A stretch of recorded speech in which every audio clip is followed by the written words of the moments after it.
Hello and welcome to another edition of Kevin's Rambles.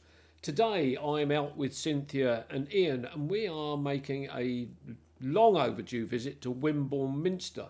Our first stop at the Minster is to the Chain Library and we're going to be given a talk about the history of the Chain Library by one of the tour guides of Wimborne Minister. There are 26 steps. 26, wow.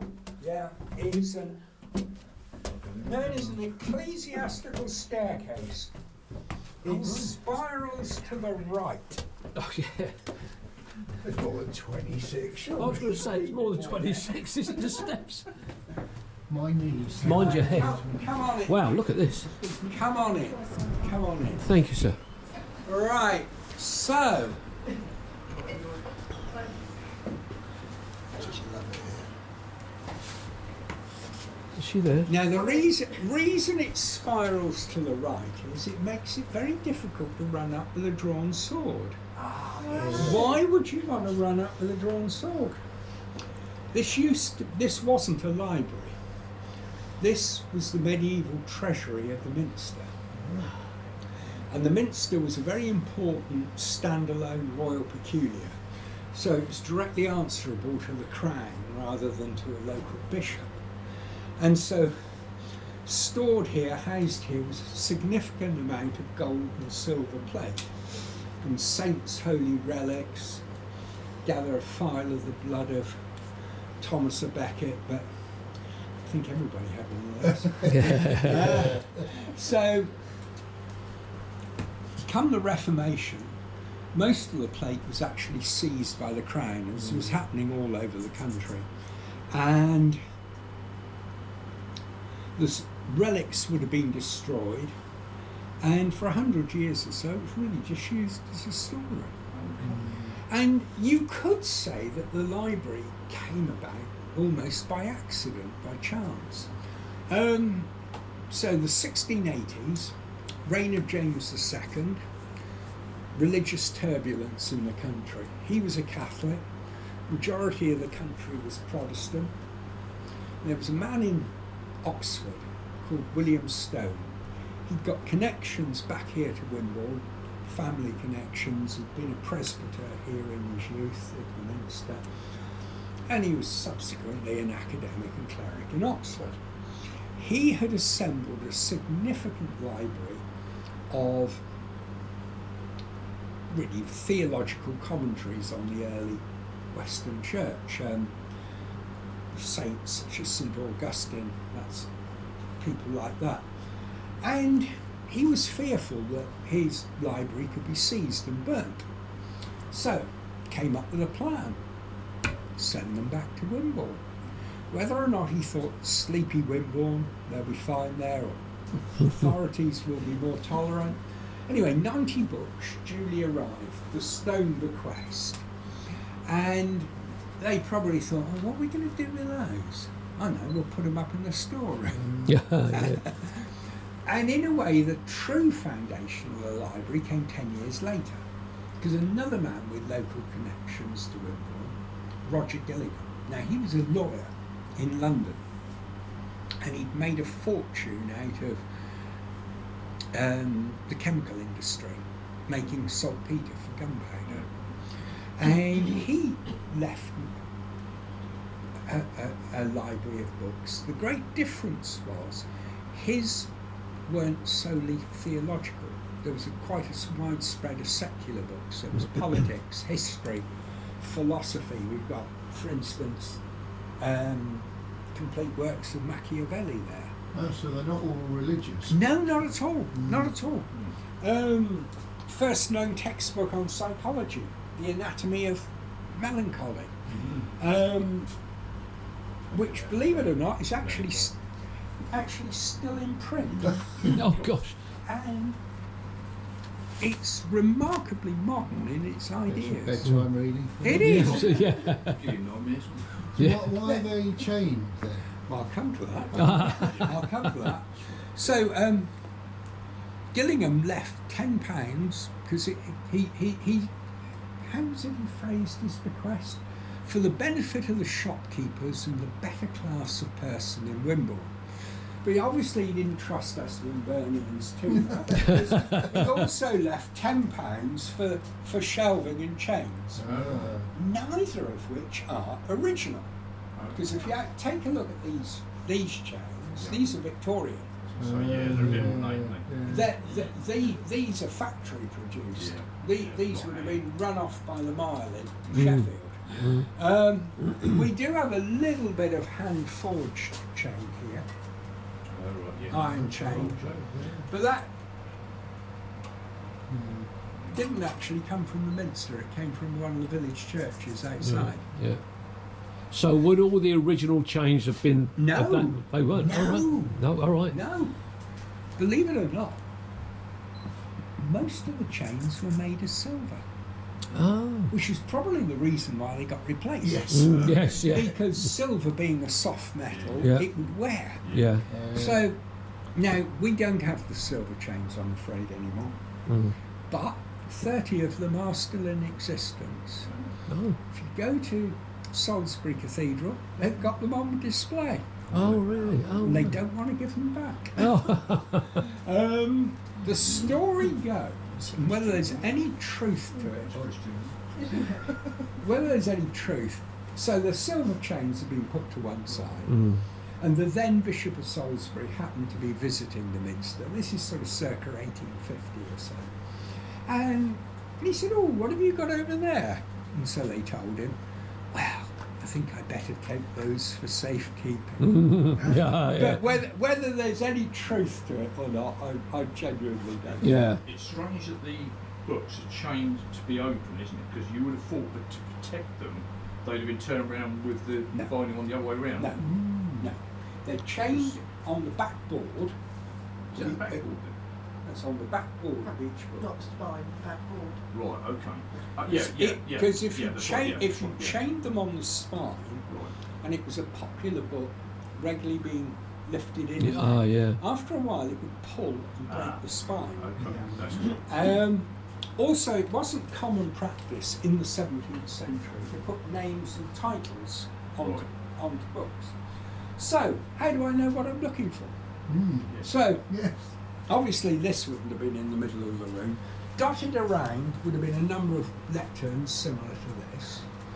And on the wall, somewhere we gather, was a board with numbers and the names of books.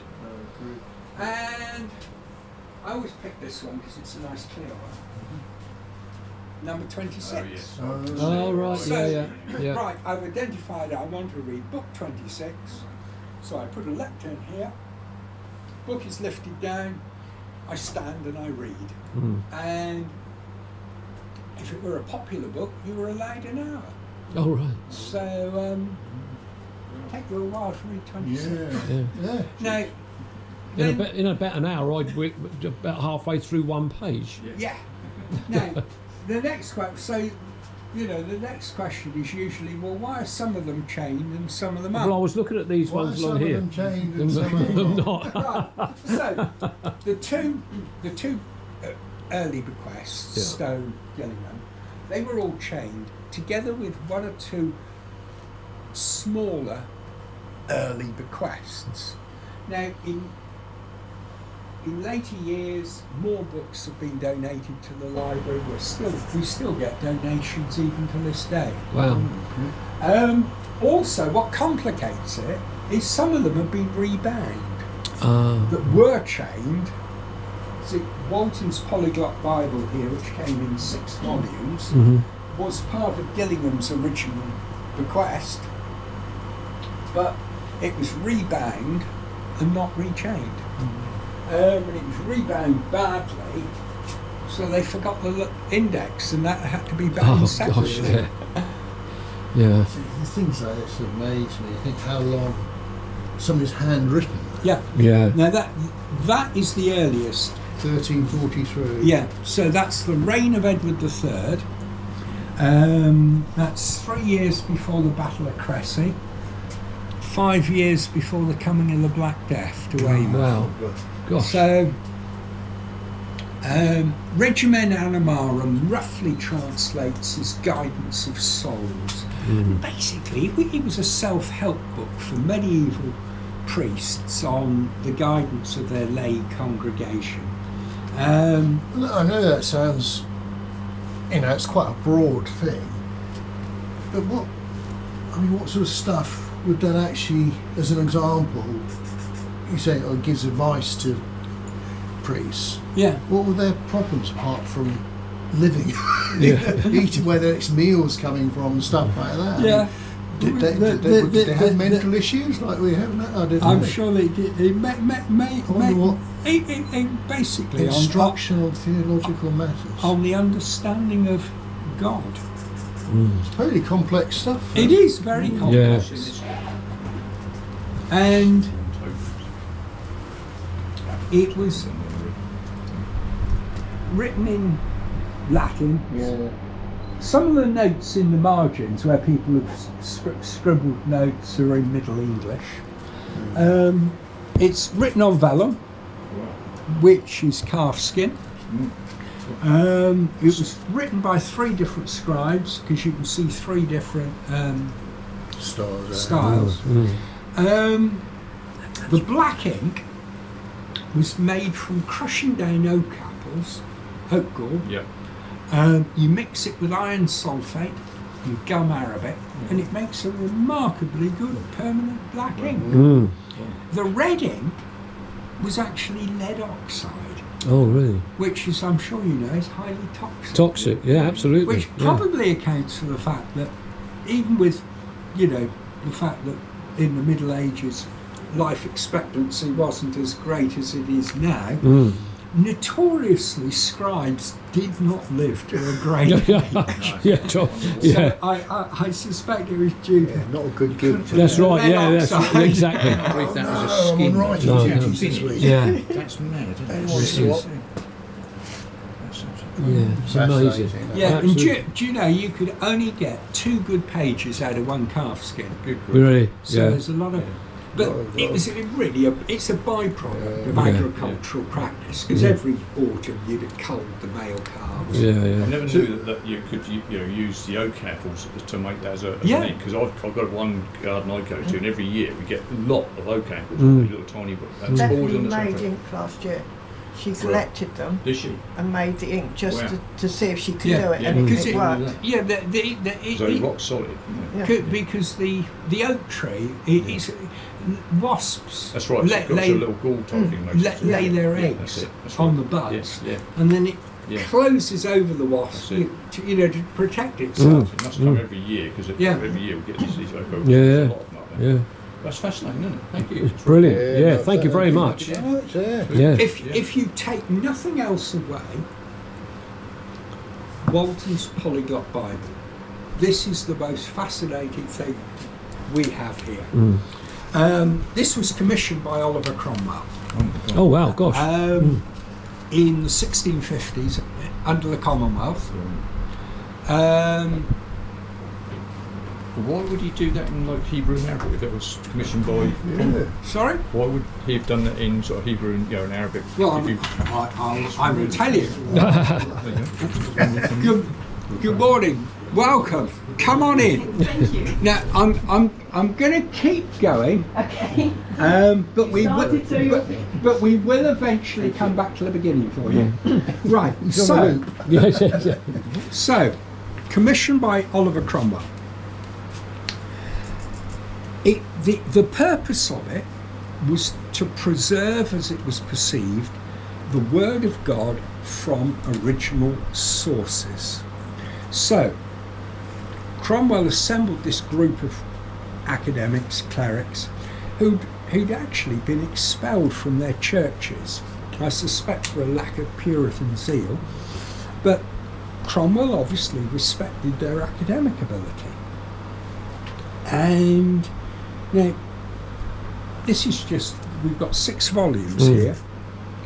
So, the way it works, now we've got here a Hebrew text, because through the 6 volumes you've got up to 9 different languages and scripts. Well, Although normally there's only 6 or 7 on any sort of set of pages.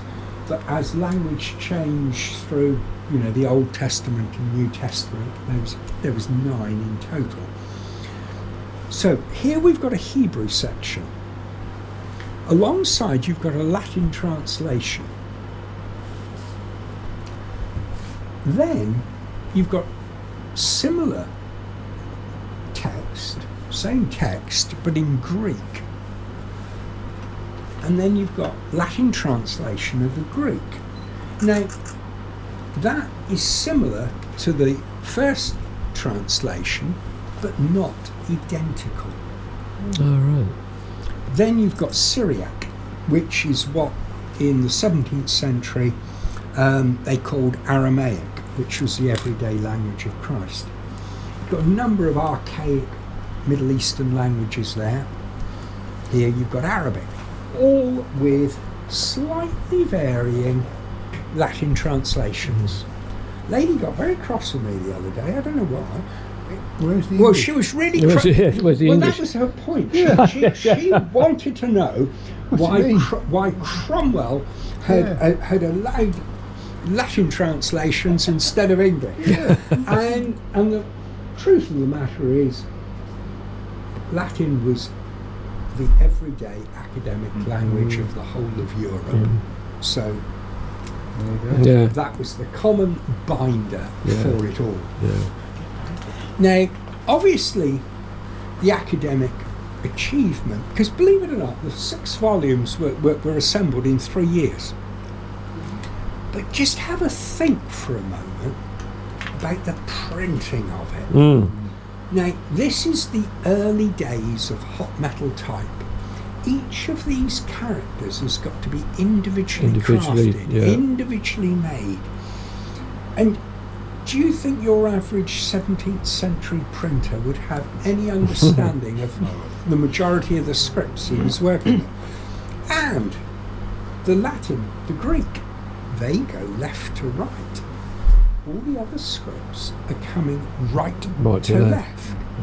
So just the page setting, just of this pair of pages. It's astonishing. And then somebody would have to proofread it.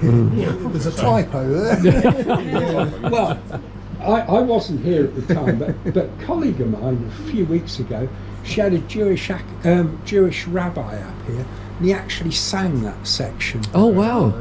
And I had a lady up here last year who said, "Oh, I did Arabic at university," she said, "but it was 20 odd years ago, I'm a bit rusty." But she read that and she said it reads absolutely perfect. Oh, They would wow. have had to have been done by different people, surely, because they wouldn't have all known all. No, the you're different right. languages. You're absolutely right. And what is quite, I think different people took They must have done. charge of different They must sections have done. because some of the layouts in some of the other volumes is different to the way this is laid out. So Well, you've got a native Arabic speaker here if you want to do Oh. something. Yeah, it reads perfectly clear, yeah. فإن قرب قربانه من الصوم فليقدمه بين يدي الله ويسند يد على رأسه. Yeah, it's very, very easy read, yeah. and translation? If he gave his sacrifice near to the altar, so he should give it between the hands of the god and put his hand on his head ويذبحه عنده حضرة المحسن. Add 2 And tablespoonfuls. Minced thoroughly. Thank you very much. Brilliant. Thank you. Well, thanks very much for your talk. Not Thank at you all. very much. Really appreciate it. And what's your name, sorry? I'm Andrew. Andrew, thank you. Yes, I've got it on the video now, see? Right. Thanks, I'm not Andrew. going to go viral, I'm not. You might do, you never know. Thanks, Andrew. Thank you. Very much.